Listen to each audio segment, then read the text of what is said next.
ओम नमः शिवाय, जय महाकाल। हम सबको पता है 10 फरवरी को माघ मास की गुप्त नवरात्रि का बहुत ही प्यारा सा दिन आ गया है। और अगर आपके मन में कोई भी मनोकामना है, कोई भी इच्छा है जो कि काफ़ी दिनों से अधूरी है, पूरी नहीं हो पा रहे हैं, तो ये वीडियो आपके लिए है। पूज्य गुरुदेव की कथाएं सुनकर बहुत अच्छे से बताऊंगा। मात्र आपको 5 लौंग चुपचाप इस तरह रखना होगा। आपका जो भी मनोकामना होगी, जो भी इच्छा होगी, पूरी जरूर होगी, है ना। तो चलिए समझते हैं उपाय को कैसे करना है। लेकिन उपाय को बताने से पहले वीडियो को लाइक कर दीजिए। अगर चैनल पर नए हो तो चैनल को सब्सक्राइब जरूर कर लेना। इस पूरे वीडियो में 4 बहुत ही चमत्कारी उपाय के बारे में बात करेंगे जो कि अलग अलग मनोकामना पूर्ति के लिए होगा। लेकिन हाँ, इस वीडियो में जो चौथे उपाय के बारे में बात करेंगे, बहुत ही चमत्कारी उपाय है, बहुत ही अचूक उपाय है। वीडियो को पूरा देखना है और एक एक उपाय को समझ करके आपको उपाय करना है, ठीक। तो चलिए पहले वाले उपाय की बात कर लेते हैं। सबसे पहले अब बोलोगे इस उपाय को करने से क्या फायदा, क्या बेनिफिट होगा। देखिए, यदि आपके घर में धन संपदा की बहुत कमी है, व्यापार में उन्नति नहीं हो रही है, नौकरी नहीं लग रहे हैं, घर में माँ लक्ष्मी की वास नहीं है, माता लक्ष्मी आपसे रूठी हुई है, घर में सुख शांति नहीं है, तो इस उपाय को जरूर करना। देखिए, इस उपाय को करने के लिए मात्र आपको 5 लौंग ले लेना है। ले लिया। जो आप लौंग लेंगे खंडित नहीं होना चाहिए, इस बात को ध्यान रखना। लौंग में फूल रहना चाहिए इस तरीके से, जैसा कि आप सबको स्क्रीन पर दिख रहा है, कुछ इस तरीके से फूल रहना चाहिए, ठीक। उसके बाद आपको क्या करना है, एक तांबे का लोटा लेना है और उन तांबे के लोटे में अपने घर से आपको जल भर लेना है। और इसी के साथ आपको लेना है थोड़ा सा शहद, 1 चम्मच या 2 चम्मच, छोटा सा कटोरी लेना और उन कटोरी में आपको थोड़ा सा ले लेना है। उसके बाद इन तीनों सामग्री को लेकर आपको पहुंचना है कहाँ पर, शिवालय यानी कि शिव जी के मंदिर। देखिए, हम सभी को पता है गुप्त नवरात्रि का बहुत ही प्यारा सा दिन आ गया है, तो इसी गुप्त नवरात्रि पर आपको उपाय करना है, ठीक। देखिए, मंदिर जाते ही सबसे पहले आपको क्या करना है, 1 लोटा आपको जल समर्पित कर देना है। श्री शिवाय नमस्तुभ्यं इस मंत्र का जाप करते हुए। आई बात समझ में। देखिए, जल को समर्पित कर लेने के बाद जो आप कटोरी में शहद लेकर गए हैं, उन कटोरी में क्या करना है, जो आप 5 लौंग लेकर गए हैं, उन 5 लौंग को उन कटोरी में गिराना है। श्री शिवाय नमस्तुभ्यं इस मंत्र का जाप करते हुए 5 लौंग गिराएंगे तो आपको 5 बार श्री शिवाय नमस्तुभ्यं इस मंत्र का लगातार आपको जाप करनी है, ठीक। उसके बाद उन कटोरी को अपने हाथ में लेना है, शिवलिंग के सामने खड़े होनी है। जो भी आपके जीवन में धन की समस्या है, व्यापार की, या आपके मन में कोई भी मनोकामना है, कहते हुए प्रार्थना करते हुए उन कटोरी में से लौंग को निकाल कर ठीक शिवलिंग पर आपको समर्पित कर देना है। आई बात समझ में। उसके बाद वहाँ पर आपको 2 मिनट बैठना है, 2-3 मिनट। जो भी मनोकामना है, जो भी इच्छा है, महादेव से कहनी है, प्रार्थना करनी है।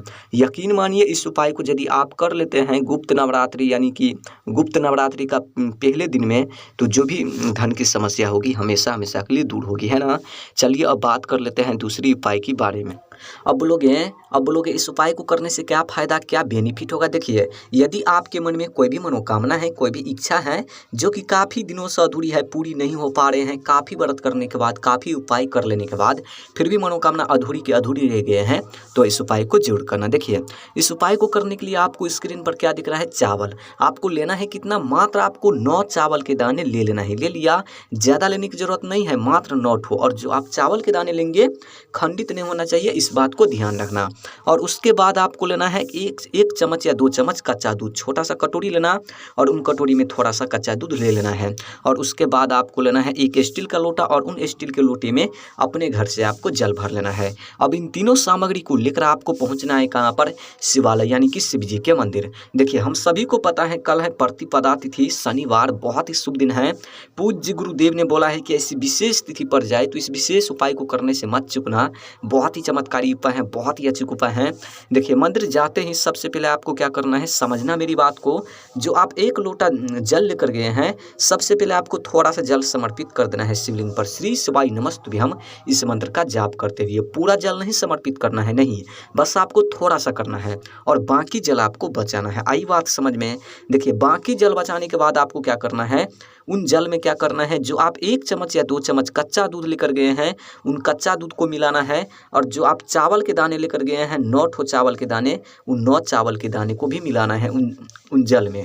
उसके बाद उन लोटे को अपने हाथ में लेना है, शिवलिंग के सामने खड़े होनी है। जो भी आपके जीवन में मनोकामना है अधूरी, महादेव से कहनी है, पूरी करने के लिए जो भी समस्याएं हैं दूर करने के लिए कहनी है। और कहते हुए प्रार्थना करते हुए उन लोटे में जो भी सामग्री है एक साथ आपको शिवलिंग पर समर्पित कर देना है, पतली धार में। उसके बाद वहाँ पर आपको 2-3 मिनट बैठना है शिवलिंग के सामने। जो भी मनोकामना है, जो भी विषय है, जो भी इच्छा है महादेव से कहनी है, प्रार्थना करनी है। यकीन मानिए इस उपाय को यदि आप कर लेते हैं प्रतिपदा तिथि पर तो जो भी मनोकामना होगी परिपूर्ण जरूर होगी, है ना। चलिए अब बात कर लेते हैं तीसरी उपाय की बारे में। क्या फायदा क्या बेनिफिट होगा देखिए, यदि आपके घर में कोई भी व्यक्ति बीमार है या आप हैं बीमारी रोग से कष्ट से परेशान हैं तो इस उपाय को जरूर करना। देखिए इस उपाय को करने के लिए मात्र आपको एक बेलपत्र लेना है, लेकिन हाँ बेलपत्र जो आप लेंगे बेलपत्र खंडित नहीं होना चाहिए, कहीं से टूटा फूटा नहीं होना चाहिए, इस बात को ध्यान रखना क्योंकि महादेव को खंडित सामग्री समर्पित नहीं होता है ना।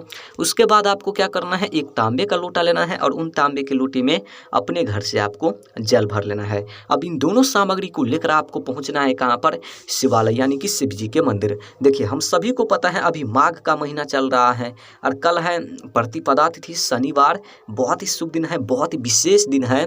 आप सबको पता होगा कल का दिन कितना शुभ और कितना विशेष माना जाता है। देखिए मंदिर जाते ही सबसे पहले आपको क्या करना है, जो आप एक लोटा जल लेकर गए हैं उत्तर साइड मुख करके खड़े होनी है और एक लोटा शिवलिंग पर जल समर्पित कर देना है। आई बात समझ में। देखिए जल को समर्पित कर लेने के बाद अब आपके पास बचे हैं एक बेलपत्र। उन बेलपत्र को अपने हाथ में लेना है, शिवलिंग के सामने खड़े होनी है। जो भी आपके जीवन में बीमारी है महादेव से कहनी है दूर करने के लिए, जो भी कष्ट है जो भी रोग परेशानी है कहनी है दूर करने के लिए, और कहते हुए प्रार्थना करते हुए उन बेलपत्र को शिवलिंग पर समर्पित कर देना है। देखिए बेलपत्र समर्पित करने का तरीका है, जब आप बेलपत्र को समर्पित करेंगे तो बेलपत्र के जो डंडी होते हैं वो डंडी आपको किधर रखना है, जलाधारी को, है ना, और जो पत्ती होते हैं वो पत्ती आपको रखना है शिवलिंग को। कुछ इस तरीके से आपको बेलपत्र को समर्पित करना है। देखिए बेलपत्र को समर्पित कर लेने के बाद शिवलिंग के सामने 2-3 मिनट आपको खड़े होनी है, दोनों हाथ जोड़ करके जो भी मनोकामना है बीमारी से जुड़ी महादेव से कहनी है, प्रार्थना करनी है।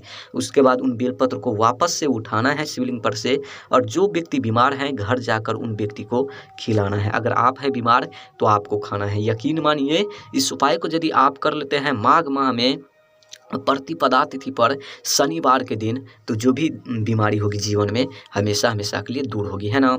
चलिए अब बात कर लेते हैं चौथे उपाय के बारे में। अब बोलोगे इस उपाय को करने से क्या फायदा क्या बेनिफिट होगा। देखिए यदि आपके घर में धन की बहुत कमी है, धन में वृद्धि नहीं हो रही है, व्यापार में उन्नति नहीं हो रही है, नौकरी नहीं लग रहे हैं, घर में माँ लक्ष्मी की वास नहीं है, माँ लक्ष्मी आपसे रूठी हुई है, घर में सुख शांति नहीं है, कर्ज से आप परेशान हैं, कर्ज को आप चुका नहीं पा रहे हैं, कार्य में रुकावटें आ रहे हैं, कलेश रहते हैं, घर में हमेशा लड़ाई झगड़ा होते रहते हैं, तो इस उपाय को जरूर करिएगा, चूकना मत इस उपाय को करने से। देखिए इस उपाय को करने के लिए 1 चम्मच या 2 चम्मच घी ले लेना है, ले लिया। उसके बाद आपको लेना है एक तांबे का लोटा और उन तांबे के लोटे में अपने घर से आपको जल भर लेना है। अब इन तीनों सामग्री को लेकर आपको पहुंचना है कहाँ पर, शिवालय यानी कि शिव जी के मंदिर। देखिए मंदिर जाते ही सबसे पहले आपको क्या करना है, एक लोटा शिवलिंग पर जल समर्पित करना है, श्री शिवाय नमस्तुभ्यम इस मंत्र का जाप करते हुए। आई बात समझ में। देखिए जल समर्पित कर लेने के बाद जो आप 1 चम्मच या 2 चम्मच घी लेकर गए हैं उन घी को अपने हाथ में लेना है, शिवलिंग के सामने खड़े होनी है। जो भी आपके जीवन में धन की समस्या है, व्यापार की, कर्ज की, कार्य से जुड़ी, कले से जुड़ी, रुपयों पैसों से जुड़ी, कहते हुए प्रार्थना करते हुए माता अशोक सुंदरी जी के स्थान पर घी से लेपन कर देना है। यह है माता अशोक सुंदरी का स्थान, यहीं पर आपको लेपन करना है। आई बात समझ में। अगर आप सबको पता नहीं है माता अशोक सुंदरी का स्थान कहाँ पर है तो आपको स्क्रीन पर दिखाया जा रहा है, जहाँ पर मैं चिन्ह लगा रहा हूँ, यह है माता अशोक सुंदरी का स्थान। आई बात समझ में। देखिए जो उंगली से आप लेपन करेंगे माता अशोक सुंदरी जी के स्थान पर, उसी उंगली से आपको क्या करना है, जाना है अपने घर, और घर के जो मुख्य द्वार होते हैं, सभी के घर में मुख्य द्वार होते हैं यानी कि मेन गेट होते हैं, जिस रास्ते से हम लोग घर में प्रवेश करते हैं, उन गेट पर आपको एक बिंदी का निर्माण करना है। कुछ इस तरीके से, जैसा कि आप सबको स्क्रीन पर दिख रहा है, कुछ इस तरीके से एक बिंदी का निर्माण कर देना है। आई बात समझ में। और निर्माण करते समय जो भी आपके जीवन में धन की समस्या है, व्यापार की, कर्ज की, नौकरी की, कलेश से जुड़ी, लड़ाई झगड़ा से जुड़ी, कहनी है महादेव से प्रार्थना करनी है। यकीन मानिए इस उपाय को यदि आप कर लेते हैं माघ महीने में, माघ मास के महीने में प्रतिपदा तिथि पर, तो जो भी धन की समस्या होगी दूर होगी, व्यापार में उन्नति होगी, घर में माँ लक्ष्मी की वास होगी, माँ लक्ष्मी हमसे आपसे हमेशा खुश रहेगी, है ना। बहुत ही चमत्कारी उपाय है, करना ही करना है, चूक मत जाना इस उपाय को करने से। अगर वीडियो अच्छी लगी हो तो वीडियो को लाइक कर देना। ओम नमः शिवाय, जय महाकाल, हर हर महादेव।